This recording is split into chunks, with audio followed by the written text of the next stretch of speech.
There is a question that sometimes appears in very ordinary moments, like when you are waiting at a red light or standing in a grocery store line. If something serious happened right in front of me, who would I be in that moment? Not who we imagine in our fantasies, not the edited version of ourselves we show online, but the real, unprepared version. The version that exists between one heartbeat and the next. This reflective story is inspired by that question, and by the quiet, grounded way people often talk about Keanu Reeves, not as some perfect hero, but as someone who tries, in his own imperfect human way, to be present and kind. Nothing here is a claim about his real life.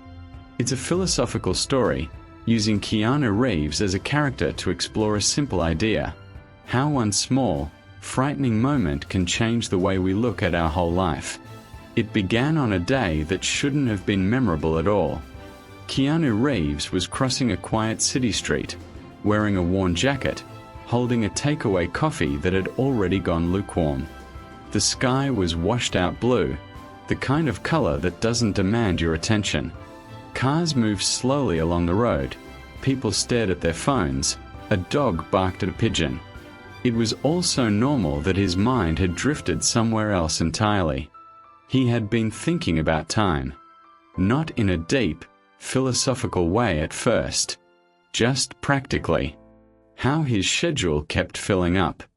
How even on his day off there were emails, calls, decisions.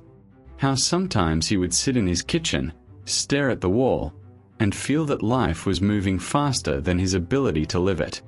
He stepped off the curb, looked left, then right. That was when he saw her. A little girl, maybe 5 or 6 years old, at the opposite corner. Hair light and loose, a backpack slightly too big for her shoulders. She was holding an ice cream in one hand, the other hand swinging freely as she laughed at something only she could see in her own imagination. The pedestrian light was red. She didn't notice. Keanu Reeves saw the movement before he fully understood it. The small shoes leaving the curb, stepping onto the road, the car turning the corner a little too fast, the driver checking the side mirror and not the crosswalk. There are moments when the world seems to split in two, the version where you stay still and the version where you move. Most of the time, we never realize we were standing at such a crossroads. This time, he felt it as clearly as a physical pull. The coffee slipped from Keanu Reeves' hand, falling somewhere he would never bother to look back at. His feet were already moving, body leaning forward before his thoughts could organize into language. There was no grand decision, no inner speech of "I must save her." There was only an instinct, a simple human refusal to let something terrible happen if it could be prevented. He reached her just as the car's engine roared closer. One arm wrapped around her tiny shoulders, the other braced as he pulled her back toward the curb with more force than he realized he had. Her ice cream flew out of her hand, arcing into the air like a strange, soft firework. The car screeched, tires screaming as the driver slammed the brakes. The front bumper stopped so close that Keanu Reeves could feel the warmth of the engine on his legs. A horn blared, long and panicked. Then silence. The girl started crying, not a loud, dramatic wail, but a shocked, confused sound, as if her body needed a way to release the terror that hadn't fully reached her mind yet. Keanu Reeves knelt down so he was at her eye level, his own heart hammering so hard he could feel it in his throat. "You okay?" he asked quietly. She nodded, still crying, cheeks streaked with tears she didn't bother to wipe away. Her small hands clutched at his sleeve like it was an anchor. The driver got out, pale and shaking, apologizing over and over.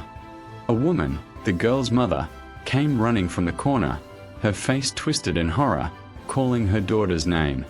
For a moment there was a tangle of voices, explanations, guilt, gratitude. Keanu Reeves said very little. He just kept one steady hand on the girl's shoulder until her mother arrived, until the frightened breathing around them began to slow, until the immediate danger was truly gone. Then he stepped back, quietly, almost trying to disappear, as if he had simply tripped into the scene and wasn't sure he belonged in it. The mother looked at him with eyes full of that particular mixture of relief and fear that only parents know. "Thank you," she said, her voice breaking around the words. He nodded once. "I'm just glad she's okay." And he meant it. But as Keanu Reeves walked away, the world felt strangely different. The same street, the same sky, the same city noises. Yet everything carried a new weight, as if someone had gently turned up the volume on reality. He found a bench beneath a tired-looking tree and sat down. His hands were still trembling, a delayed response now that his body realized it was allowed to process what had just happened. A car was seconds away from hitting a little girl, and he had been standing there, holding a coffee, thinking about his schedule. The contrast unsettled him. It wasn't the near accident itself that echoed inside his chest. It was the question that followed. How many other moments have I sleepwalked through, when someone needed me and I didn't see it? He let the question sit there.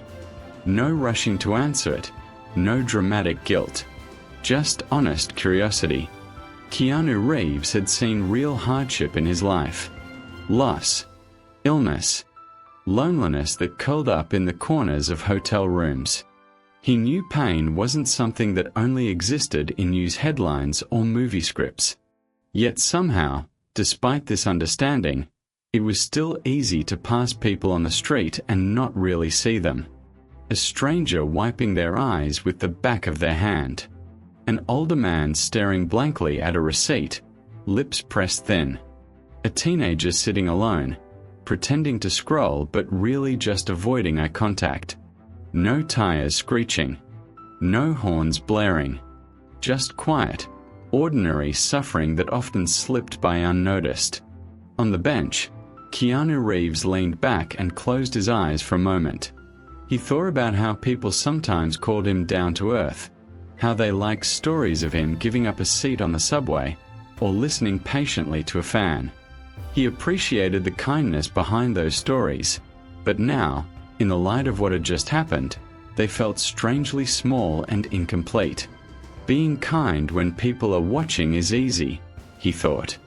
The real question is, who am I when no one expects anything from me?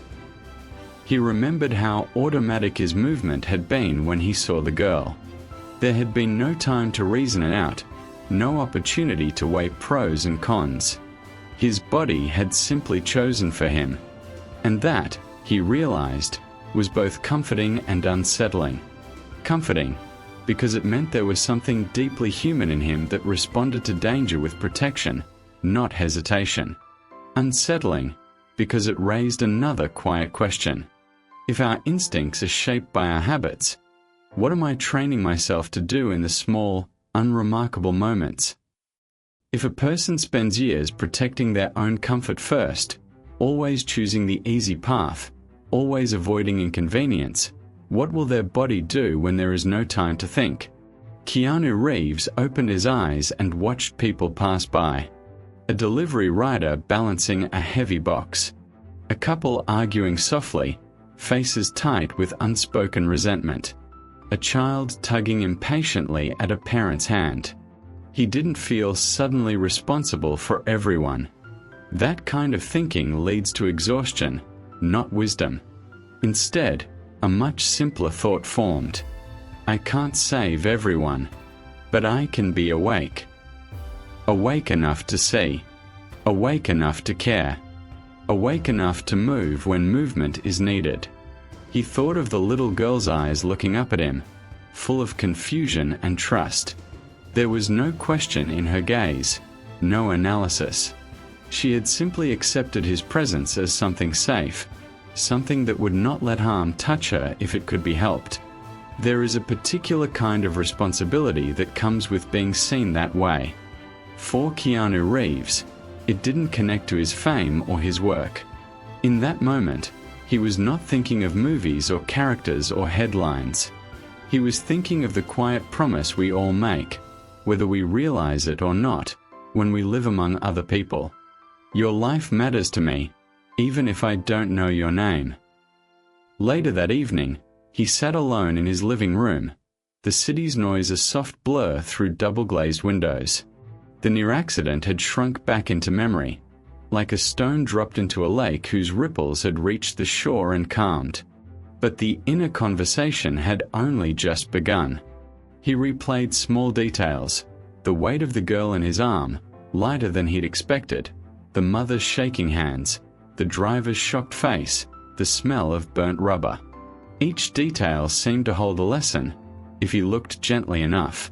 He noticed how quickly blame had risen in his mind when he saw the car, too fast, not paying attention. It was an easy story, one that provided a villain, a clear target for anger. Yet when he saw the driver up close, heard the genuine panic in his apologies, he recognized something else, the same distraction he himself had been lost in moments before.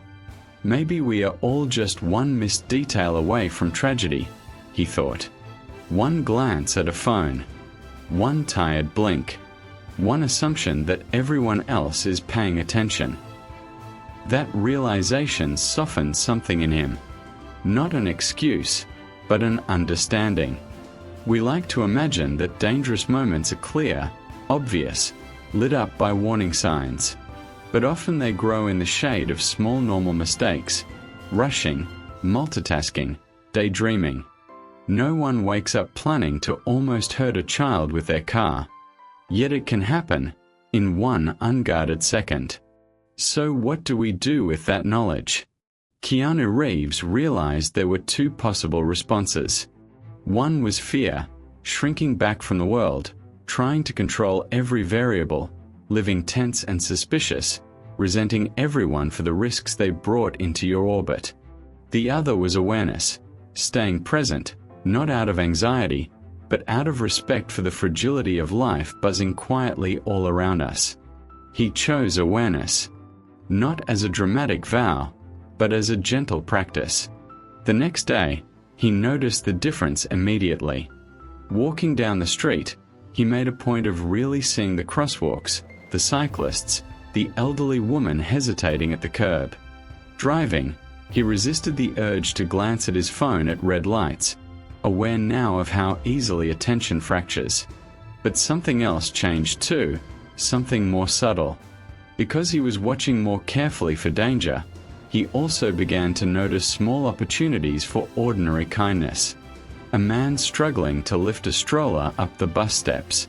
A tourist turning a map around in slow frustration. A barista whose smile didn't quite reach their eyes that day. Nothing life or death. No rushing cars. No headlines. Just small places where a bit of presence might make a brief, human-sized difference. And each time Keanu Reeves stepped in, to hold a door, to give directions, to offer a patient ear, he felt a faint, familiar echo of that moment with the little girl. Not the adrenaline this time, but the underlying message. You are not alone. I see you. He started to understand that the dramatic rescue on the street was not the big event of the story, but a kind of mirror. It had simply reflected back to him the questions he'd been too busy to ask. Who do I want to be in the quiet moments, when no one is in danger and no one is watching? How do I want to move through a world where life can change in a few seconds? What if heroism isn't about rare, extreme events, but about steady attention to the people right in front of us? Weeks passed. The near accident faded for everyone else involved. The little girl went back to school, probably telling the story in the animated, half-accurate way children do. The driver drove more carefully for a while, then, like most people, likely slipped back into old habits. The mother might sometimes wake up at night, heart pounding at the memory, then hold her daughter a little closer. For Keanu Reeves, though, the moment settled into something quieter and more permanent. Not a story to tell at parties, not a scene to reenact, but a kind of private compass. One evening, Sitting alone with a simple meal and the city lights stretching out like stars below, he tried to put the lesson into words for himself. It's not about being fearless, he thought. I was scared. It's not about being perfect either. I get distracted all the time. Maybe it's about being willing to be interrupted. That word felt right. Interrupted. Interrupted in your plans, your thoughts, your comfort. Most of us design our days to minimize interruptions. We use headphones, schedules, closed doors, carefully curated routines. There is nothing wrong with that. Boundaries matter. But if our defense against inconvenience becomes too strong, we might also block out the gentle invitations life sends us to step outside ourselves. The invitation to notice someone's pain. The invitation to help when no one would blame us for walking away. The invitation to listen longer than is strictly necessary. In that sense, the day the car almost hit the little girl was simply the loudest interruption of all, the one that couldn't be ignored. A reminder that, beneath the layers of role and image and obligation, we are still wired to respond to each other. Maybe, Keanu Reeves thought, our real work is to keep that wiring from going numb. He realized something else too. In that moment on the street, he hadn't been the only one whose life touched the girl's. The driver's decision to brake instead of swerve. The engineer who designed the car's safety features. The city planner who'd chosen where to place the crosswalk. The friend who'd given the girl that ice cream, keeping her walking slightly slower than she might have otherwise. Life is rarely a story of a single hero. It is a web of choices, some conscious, some invisible, intersecting in ways we never fully understand. That thought was strangely comforting. It meant the pressure was not on any one person to carry the world. It also meant that every small, unseen act of care might be contributing to someone else's miracle without us ever knowing. As Keanu Reeves cleared his plate and washed the dishes, the night calm around him, he felt less like the star of a story and more like a participant in something shared. He dried his hands, turned off the kitchen light, and stood for a moment by the window. The city glowed softly, a living constellation of apartments and street lamps and lonely souls and laughing families. Somewhere out there, a little girl was sleeping in her bed, unaware of how close she had come to a very different future. Somewhere else, a driver was replaying a moment that made his hands sweat, maybe driving a little more slowly these days. And here he was, one more person under the same sky, asking, what kind of presence do I want to be in this world, knowing how fragile and precious it is? He didn't arrive at a neat, polished answer. Life rarely offers those. Instead, a simple understanding settled into his chest like a stone finding its resting place at the bottom of a lake. You don't need to be ready for every emergency. You don't need to live in constant fear of what might happen. You don't need to perform heroism. You only need to stay awake enough to let your ordinary compassion move your body when it's needed, whether that means pulling someone back from a rushing car or just looking into a stranger's tired eyes and giving them a moment of genuine attention. As the night deepened, Keanu Reeves stepped away from the window and turned off the last light. The apartment fell into darkness, but he felt a quiet clarity inside. He couldn't control the speed of time. He couldn't protect everyone from harm. But he could choose, again and again, to be interruptible. To let other people's lives matter to him, not as a moral duty, but as a natural expression of being human. And perhaps that was the only kind of heroism that truly lasts, the kind that doesn't feel like heroism at all, just a steady, gentle willingness to be there when it counts, and to keep seeing the people who share this fragile road with us. In the end, the day a car was seconds away from hitting a little girl did not define Keanu Reeves' life. It simply illuminated something that had always been there, waiting to be noticed. The quiet power of a single, awake moment. And the simple, sacred truth. that our lives are held together by the ways we show up for one another when nobody is expecting us to.